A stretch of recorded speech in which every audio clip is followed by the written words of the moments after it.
अब बात सियासत के सुपर शनिवार की, जहां उत्तर से लेकर दक्षिण तक इतनी राजनीतिक खबरें हैं कि नेताओं का वीकेंड राजनीतिक रोमांच और पॉलिटिकल एक्शन से भरपूर दिख रहा है। पिछले 24 घंटे में देश में 2 बड़ी राजनीतिक खबरें तैर रही हैं। पहली खबर एनसीपी अध्यक्ष शरद पवार के एक बयान का साइड इफेक्ट है और दूसरी राजनीतिक खबर प्रधानमंत्री नरेंद्र मोदी की सियासत का साउथ पोल है। हमने इन दोनों खबरों पर सत्ता की स्पेशल सियासी कुंजी तैयार की है, जिसमें हम आपको बहुत डिटेल में ये बताएंगे कि शरद पवार के सिर्फ एक बयान ने कैसे कांग्रेस के 2024 वाले प्लान पर पानी गिरा दिया।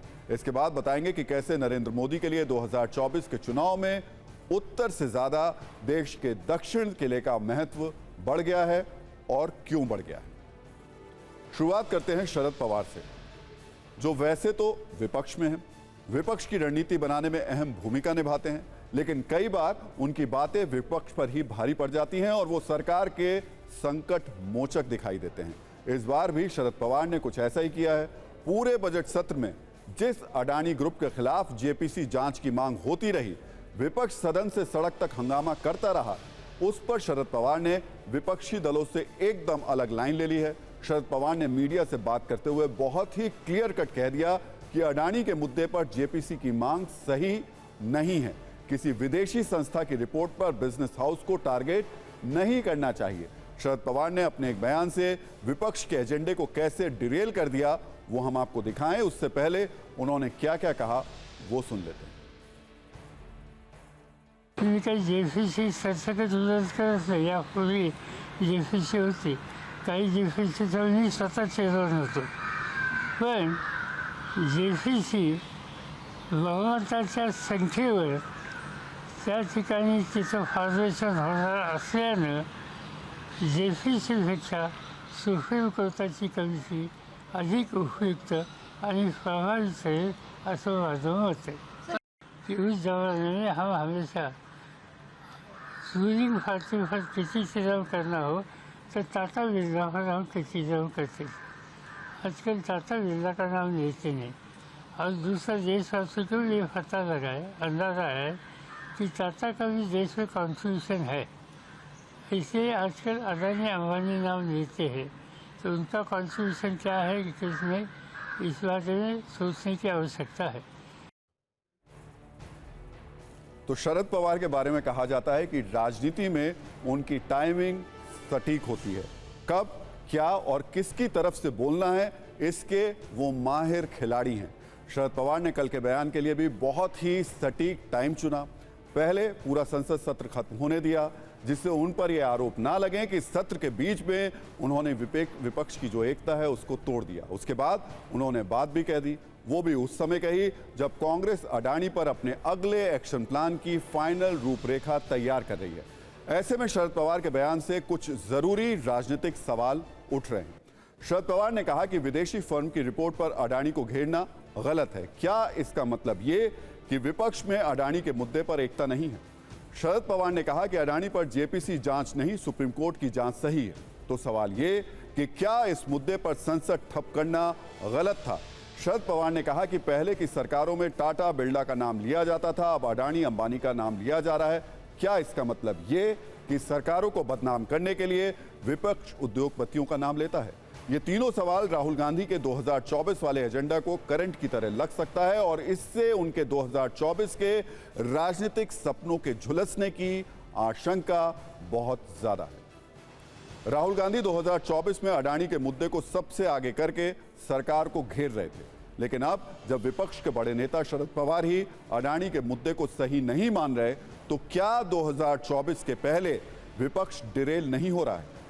ऐसा नहीं है कि सिर्फ शरद पवार ही अडानी वाले मुद्दे पर कांग्रेस से दूरी बना रहे हैं। ममता बनर्जी की पार्टी भी अडानी के मुद्दे पर बहुत सहज नहीं है। हमने आपको सत्ता में ही बताया था कि कांग्रेस के अंदर भी अडानी के मुद्दे को सबसे बड़ा मुद्दा बनाने को लेकर एक राय नहीं है। ऐसे में विपक्षी एकता के लिए बैड न्यूज और बीजेपी के लिए अच्छे संकेत हैं। और अब जब शरद पवार ने खुलकर ये सब कह दिया है, तो बीजेपी खुलकर राहुल गांधी पर हमले करने लगी।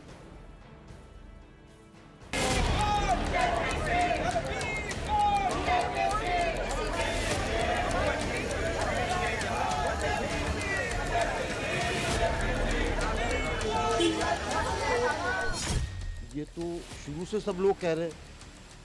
उसके ऊपर शरद पवार जी ने मोहर लगाई है।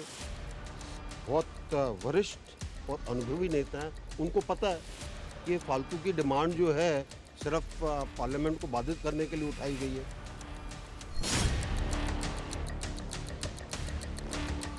अभी पवार साहब का एक स्टेटमेंट आया, उसको जरूर पढ़िएगा। उन्होंने बिल्कुल क्लैरिफाई किया और कहा है कि विपक्ष को बिल्कुल आज़ादी है, स्वतंत्रता है कि वो मांग करे। तो ठीक है, ये ममता बनर्जी हो या तृणमूल कांग्रेस या एनसीपी, अडानी के बारे में उनकी अलग राय है, हो सकती है अपनी राय, लेकिन उसका मतलब ये नहीं कि जो एकजुट है विपक्ष की उसमें कोई दरार आएगी। कोई दरार नहीं आएगी, ना महाराष्ट्र में आएगी, ना राष्ट्रीय स्तर पर आएगी।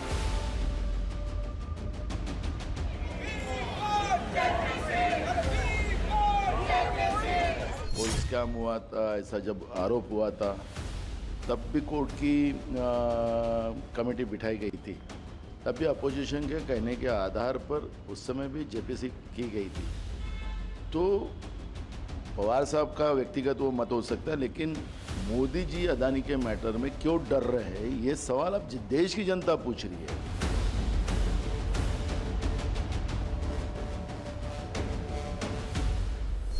अब शरद पवार जी यूपीए के एक बहुत बड़े नेता हैं। जब वो स्वयं ये बयान कह दिए तो मनोज तिवारी को कुछ कहने की आवश्यकता नहीं है। इट मीन्स कि राहुल गांधी जी और जो यूपीए का खेमा है वही नहीं राहुल गांधी की सारी बातों को सपोर्ट कर रहे हैं। पवार साहब बहुत सीनियर नेता है, उनकी पार्टी इस मुद्दे पे साथ रही है। लगभग 19 राजनीतिक दल।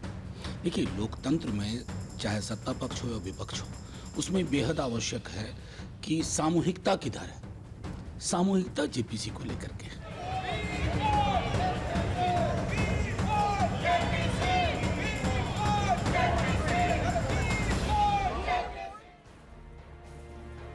तो मनोज झा ने कहा सामूहिकता किस तरफ है, इस पर ध्यान देने की जरूरत है। सिर्फ शरद पवार की बातों से ही विपक्ष की एकता के धागे नहीं खुल रहे हैं, बल्कि अजीत पवार ने आज पीएम मोदी की खूब तारीफ की है। उन्होंने कहा कि हम भले ही उनका विरोध करें, लेकिन ये सच है कि पीएम मोदी ने 2014 और 2019 में अपने करिश्मे से चुनाव जीते हैं। तो एक तरफ तो विपक्ष की एकता की बात हो रही है, दूसरी ओर विपक्ष में प्रधानमंत्री मोदी के फैन बॉय निकल रहे हैं।